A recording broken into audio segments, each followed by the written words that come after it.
Dear students, Assalamu alaikum. My name is Professor Abdul Ghafoor. I am your physics tutor. Dear students, MCQ first year physics की ये series की चौथी video है जिसमें हम unit number 4 यानी rotational और सर्कुलर मोशन के MCQs और उनके सॉल्यूशन को डिस्कस करेंगे। अगर आपने इससे पहले प्रीवियस वीडियोस नहीं देखी हैं यूनिट नंबर 1, 2 एंड 3 की, तो डिस्क्रिप्शन में जाके लिंक को क्लिक करके देख सकते हैं। तो आइए स्टार्ट करते हैं हम unit number 4 rotational and circular motion की MCQs। MCQ number 1 radian is about, 4 option दिए हुए हैं कि 1 रेडियन कितने डिग्रीज के इक्वल होता है। तो बेसिक रिलेशन हमें याद होना चाहिए कि 1 रेवोल्यूशन 2 पाई रेडियन के बराबर होता है, जो कि होता है 360 डिग्री के। अगर हम दोनों साइड पर 2 पाई से डिवाइड कर दें तो ये हो जाएगा 2 pi divide by 2 pi 1 radian, और 360 डिवाइड बाई 2 पाई करेंगे तो ये बनेगा 57 डिग्री। तो करेक्ट आंसर हो गया 57 डिग्री, यानी 1 रेडियन बराबर होता है 57 डिग्री के। MCQ number 2, wheel turns with constant angular speed then, अगर कोई व्हील कांस्टेंट एंगुलर स्पीड से मूव कर रहा हो तो इन 5 ऑप्शन में से कौन सी वाली बात सही है। तो आइए 1 बाय 1 सबको चेक करते हैं। ऑप्शन नंबर 1 है each point on its rim moves with constant velocity. अगर हम बात करें कि ये कांस्टेंट एंगुलर वेलोसिटी से व्हील मूव कर रहा है तो इसके हर रिम के ऊपर पॉइंट पर जो स्पीड होती है वो कांस्टेंट होती है, लेकिन वेलोसिटी चेंज होती है क्योंकि उसकी डायरेक्शन टेंजेंट होती है हर पॉइंट पर, यानी हर पॉइंट पर वेलोसिटी चेंज होगी। तो पहला ऑप्शन रॉन्ग है क्योंकि यहाँ कांस्टेंट वेलोसिटी लिखा हुआ है। सिमिलरली ऑप्शन बी में each point on its rim moves with constant acceleration, तो एक्सेलरेशन का मैग्नीट्यूड रिम पर कांस्टेंट होता है, लेकिन चूंकि हर पॉइंट पर डायरेक्शन एक्सेलरेशन की उसके व्हील के रिम के टेंजेंट पर होती है तो वो चेंज हो रही होती है, इसीलिए एक्सेलरेशन कांस्टेंट नहीं हो सकता। Option number C, the wheel turns through equal angles in equal times. Constant angular velocity को हम डिफाइन इस तरह से करते हैं कि equal angles equal interval of time में अगर ट्रैवल हो तो वो होती है कांस्टेंट एंगुलर वेलोसिटी। तो option C is the correct option. और ऑप्शन अगर डी और ई को देखें तो दोनों में एंगल जो है वो या तो इंक्रीज कर रहा है ईच सेकेंड या फिर डिक्रीज कर रहा है। तो यानी दोनों में एंगुलर एक्सेलरेशन प्रोड्यूस हो रहा है, और एंगुलर एक्सेलरेशन उस वक्त प्रोड्यूस होता है जब एंगुलर वेलोसिटी चेंज हो रही होती है। तो ऑप्शन डी और ई में एंगुलर एक्सेलरेशन प्रोड्यूस हो रहा है, यानी एंगुलर स्पीड कांस्टेंट नहीं है। तो option C is the correct answer. MCQ number 3, the rotational inertia of a wheel about its axis does not depends upon its diameter, distribution of mass of the wheel और speed of rotation। तो अगर हम angular motion की बात कर रहे हैं तो उसमें रोटेशनल इनर्शिया का फार्मूला है समेशन ऑफ mr स्क्वायर, और चूंकि ऑप्शन में हमें रेडियस की जगह डायमीटर दिया हुआ है तो अगर हम रेडियस की जगह d/2 लिख लें डायमीटर और उसका स्क्वायर करें तो ये बन जाता है 1/4 md स्क्वायर।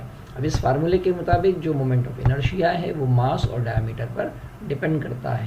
तो मास यहाँ ऑप्शन सी में है और डायमीटर ए में है, और समेशन रिप्रेजेंट करता है कि उस व्हील के डिफरेंट पार्ट्स के ऊपर जो डिफरेंट मासेस होंगे उनके डिस्ट्रीब्यूशन पे भी डिपेंड करता है कि हर पॉइंट का मास क्या होगा।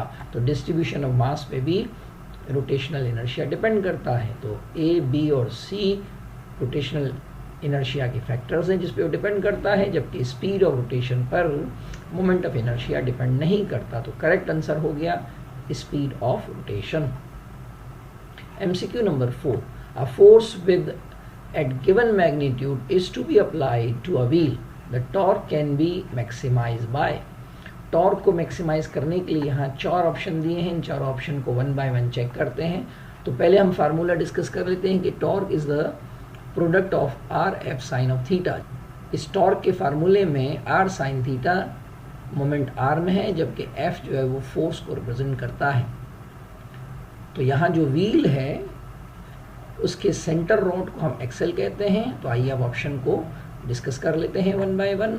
ऑप्शन ए में कहा जा रहा है कि applying the force near the axle radial outward from the axle, यानी ये फोर्स बिल्कुल एक्सेल के करीब है और रेडियली आउटवर्ड है। इसका मतलब है कि वो पैरेलल है एक्सिस ऑफ रोटेशन के। तो पैरेलल की सूरत में एंगल 0 होगा।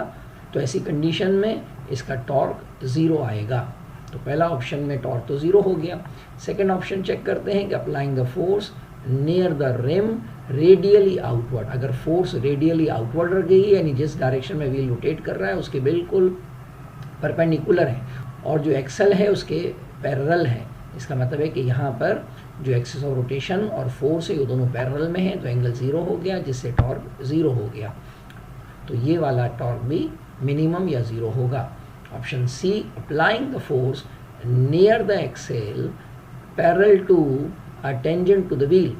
अगर ये एक्सेल के ऊपर होगा तो टॉर्क 0 होगा, लेकिन अगर ये एक्सेल के बिल्कुल थोड़ा सा नीचे हो या ऊपर हो तो मोमेंटम माइनर सा होगा और उससे टॉर्क की थोड़ी सी वैल्यू जनरेट होगी, लेकिन वो मैक्सिमम नहीं होगा।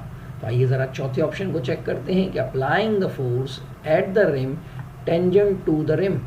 अब यहाँ जो फोर्स है वो इस एक्सिस ऑफ रोटेशन के साथ बिल्कुल परपेंडिकुलर है, तो साइन हो गया 90 और वैल्यू भी मैक्सिमम है, यानी एक्सिस ऑफ रोटेशन से ही बहुत दूर है और ये मैक्सिमम डिस्टेंस के ऊपर है, तो यहाँ सबसे ज़्यादा टॉर्क प्रोड्यूस होगा। तो करेक्ट आंसर हो गया applying the force at the rim tangent to the rim. MCQ number 5. An object rotating about a fixed axis, I is the rotational inertia and alpha is its angular acceleration. It, A part is define the definition of torque, is the definition of rotational inertia, is definition of angular acceleration, या फिर follows directly from Newton's second law। तो अगर हम Newton second law linear motion की बात करें तो वो होता है F is equal to m है, ये लीनियर फोर्स है और इसमें A जो है वो लीनियर एक्सेलरेशन है। बिल्कुल सिमिलरली अगर हम रोटेशनल मोशन की बात करें तो फोर्स इक्विवेलेंट हो जाती है टॉर्क के, जबकि मास बन जाता है रोटेशनल इनर्शिया और लीनियर एक्सेलरेशन बन जाता है एंगुलर एक्सेलरेशन। यानी टॉर्क जो है वो आई अल्फा के बराबर होता है और आई अल्फा एक्चुअली न्यूटन के सेकेंड लॉ को ही फॉलो करता है। तो जो करेक्ट आंसर हो गया वो है D, follows directly from Newton second law. MCQ number 6, the angular momentum vector of earth about its rotation axis due to its daily rotation is directed. 4 option हैं, tangent to the equator towards the east या north, C option tangent to the equator towards the west, या फिर D option है towards the sun. तो पहले हम अर्थ की rotation को चेक करते हैं कि अर्थ कैसे रोटेट करता है। अगर हम डायरेक्शन यहाँ शो करवाएं तो लेफ्ट साइड पे हो गया वेस्ट, राइट पे हो गया ईस्ट और टॉप पे हो गया नॉर्थ। तो अर्थ रोटेट करता है from west to the east. ये है अर्थ की रोटेशन, जिसको हम टॉप से देखें तो इसको हम एंटी क्लॉकवाइज भी बोल सकते हैं। अब चूंकि एंगुलर मोमेंटम की डायरेक्शन मालूम करनी है तो angular momentum is the cross product of position vector and linear momentum, यानी r क्रॉस p। तो r क्रॉस p को अगर हम करली फिंगर से उसके प्लेन को रिप्रेजेंट करवाएं तो फिर थंब इंडिकेट करता है डायरेक्शन ऑफ एंगुलर मोमेंटम। तो एंगुलर मोमेंटम की डायरेक्शन हो गई टुवर्ड्स द नॉर्थ। तो करेक्ट आंसर हो गया बी, यानी डायरेक्शन ऑफ एंगुलर मोमेंटम है नॉर्थ की तरफ। MCQ number 7, a stone of 2 kilogram is tied to a 0.50 meter long string and swung around a circle at angular velocity of 12 radian per second. The net torque on the stone about the center of the circle is। 4 option given है, लेकिन सबसे important बात इस MCQ में ये है कि ये जो एंगुलर वेलोसिटी है इसकी वैल्यू दी हुई है 12 रेडियन पर सेकेंड, यानी ये एंगुलर वेलोसिटी कांस्टेंट है और जब कांस्टेंट एंगुलर वेलोसिटी होती है तो उसका एक्सेलरेशन एंगुलर वाला वो भी 0 होता है। तो 0 एंगुलर एक्सेलरेशन पर टॉर्क कितना होगा, वो भी 0 ही होगा। तो इस MCQ का आंसर हो गया 0 newton metre. MCQ number 8, a man with its arm at his sides is spinning on a light frictionless turntable. When he extends the arms, एक आदमी किसी टर्न टेबल पर खड़ा हुआ है और वो स्पिन कर रहा है। अगर वो अपने हाथ को एक्सटेंड कर दे तो कौन सी वाली बात सही होगी? उसकी एंगुलर वेलोसिटी इंक्रीज हो जाएगी या एंगुलर वेलोसिटी सेम होगी, या उसका इनर्शिया डिक्रीज हो जाएगा, या उसका एंगुलर मोमेंटम सेम होगा? तो अगर हम एंगुलर मोमेंटम की बात करें तो वो होता है r² इंटू ओमेगा। अब यहाँ तो ऐसे लग रहा है MCQ में कि अगर वो अपने R को बढ़ा दे तो यहाँ से एंगुलर मोमेंटम बढ़ जाएगा। लेकिन होता ये है, according to law of conservation of angular momentum, mr² तो मोमेंट ऑफ इनर्शिया बन गया और L बराबर हो गया I ओमेगा के। अगर वो अपने हाथ को एक्सटेंड करता है तो उसका R बड़ा हो गया और R इंक्रीज करने से उसके I भी बड़ा हो जाएगा। लेकिन I बड़ा होने से ओमेगा जो है वो छोटा हो जाएगा। यानी एंगुलर मोमेंटम का जो लॉ है, law of conservation of angular momentum, वो ये कहता है कि I को इंक्रीज करने से ओमेगा छोटा हो जाएगा और इसका प्रोडक्ट वही रहेगा, यानी एंगुलर मोमेंटम सेम रहेगा, ताकि वो law of conservation of angular momentum को फॉलो करे।